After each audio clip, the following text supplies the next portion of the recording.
romantic relationships in general, or like in the workplace, anything that the thing is, the qualities you wish for your father to have, he does not have it, but you have it within you. And why you have it within you? Thanks to the trauma. There's this thing called trauma privilege. We are very privileged when we have trauma, and I know it's the most messed up thing to say because trauma is so painful, but trauma is a privilege because if not for trauma, we won't have self-awareness, we won't have awareness of our patterns and conditioning. We have extra privileges with the internet and with the resources we have in this point in our life that our parents did not have. And for whatever basic necessities they were able to provide for us, they might have struggled with even having that growing up.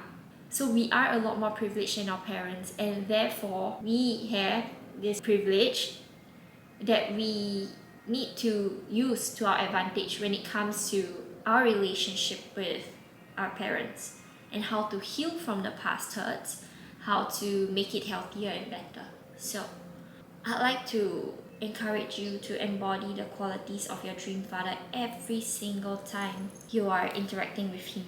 Because when you start leading by example and embodying these qualities, you are healing your own wounds and the pain that you experience with your father. And in every interaction with him in this manner, he is going to learn from example. And when he learns from example, he's gonna start mirroring, and you're gonna essentially carve out and build a healthier relationship with your father. That's what it's gonna be like. So learn to trust it, and on top of that is to start being more forgiving towards yourself and less judgmental towards yourself.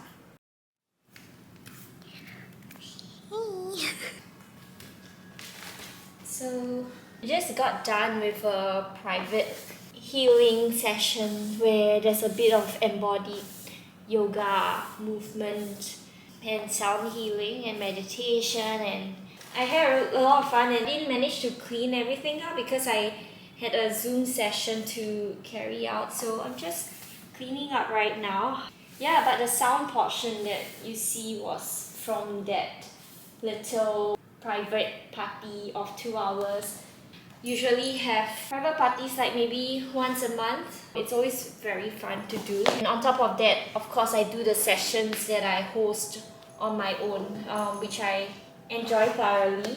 You know what I really love about hosting is the fact that there's that cleanup portion afterwards, and I feel very at peace and going through the process of wiping down the mats and rolling the mats, and I have a whole lot of cups to wash up also after the session because I served some cacao. And yeah, the cleaning up portion is really nice because it's a nice reflective space for me, and I think it's so important to take time to reflect on and process the thoughts and emotions we have for different experiences that we go through. And very often why we slip into anxiety, depression, or other forms of emotional states, it's always because we don't take time to think about what's happened, and sometimes we don't know where to start because you've lived for 25 years, 30 years, 40 years before you start thinking about it, because at all these different points in your life you're just trying to survive or live up to the expectations of others, to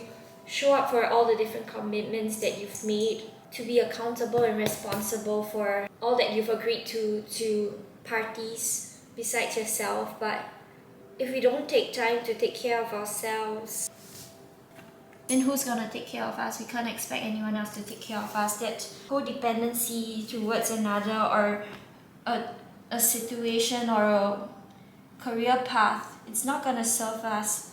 I have so many people coming in for sessions, and maybe they're in their 50s and they've achieved a lot of things that people would deem as great and successful, but they come in and they're like, I feel unfulfilled. Why? Because they never took the time to get to know themselves, to process their trauma. You know, trauma comes from the root word, Greek word, that means wound. Your wound can be small, it can be a small tear, and that's enough to turn septic. These wounds, emotional ones, from stresses or PTSD, however severe, They're stored in our body. It's something that can be somatically felt, but in going through our day-to-day lives, we very often try and block that out because it's easier not to feel, not to think, and to go on autopilot. There's this song by a really dear friend of mine. His name is Liu. You can search him up on Spotify, Liu Lo. This song called Robots, and I think it perfectly encapsulates how modern society is and how it works and how we try to function. I think what came about in today's private session was the fact that the attendees were like, oh, they feel like they're aligned. They come into alignment, and I love hearing that. Like, lets me know how they receive my work, but also lets me know that, oh, a lot of people are going through very specific things. You know, when I do readings, so I do aura, channel communication, tarot readings. When I do readings, I do see patterns that happen in the collective for the people that I read for, that I'm meant to support through my sessions. I tend to look at it as the general scape for people who are craving healing in at least the Asia region, because most of my clients are from Asia, and there are very similar threads that run through and patterns that run through. I would have a point in time where everyone's asking about their relationship with their pets or their grandparents, their relationship with their parents, relationship towards themselves, which happens more often than not. People who ask about their spiritual journey, people who want to find out about why life is happening the way it happens, patterns that they're stuck in or they feel stuck in but actually are not, that they have a lot more free will and power to break out of. But I do see patterns, very specific patterns and traumas, and one of the most recent one is third-party situations and needing to break out of contractual agreements that lead up to a marriage, BTO in Singapore, a divorce, depending on where they are in their own personal journey. It's quite interesting to see that that's something that surfaced. If you haven't yet already watched, I did this little video. It's a conversation I had with a friend of mine. I love her so much, Rachel. We talk about annulment in Singapore, and we wanted to share bits and pieces about it so that people know what it's like to go through that if you've already gotten married to someone and you're like, fuck, I want out. So, and it's also good to know if you are in a partnership and you have doubts and uncertainties, to know your options. Yeah, go watch that video. Audio's shit though, because I didn't shoot with a really good mic or camera, so heads up. Sorry to your ears. It's so funny, I don't even know why I'm doing all these videos. I just feel like vocalizing my thoughts, and I feel like, honestly, I think a lot of you guys would be able to resonate with that. At least those of you who have chosen to follow me on my platforms. So hopefully it sparks a thought, an idea, a conversation that you might be able to have with yourself or the people around you. That's what I like. That's my goal in posting these videos at the very least. Yeah, I'm gonna continue cleaning up for my next session in an hour. I have 2 more appointments. I believe they're both in-person appointments, and then I'm going to Liu's show. He's going on tour around Asia. Tour's called Planting Seeds. Really love the name. This is the 3rd show I'm gonna attend of his in Singapore.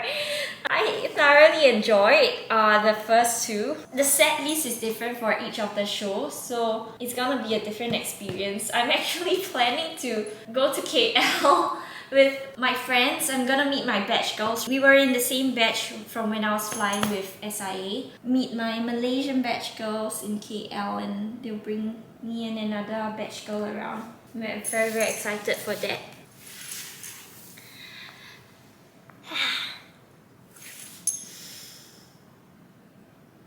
Okay, that's all for now.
to find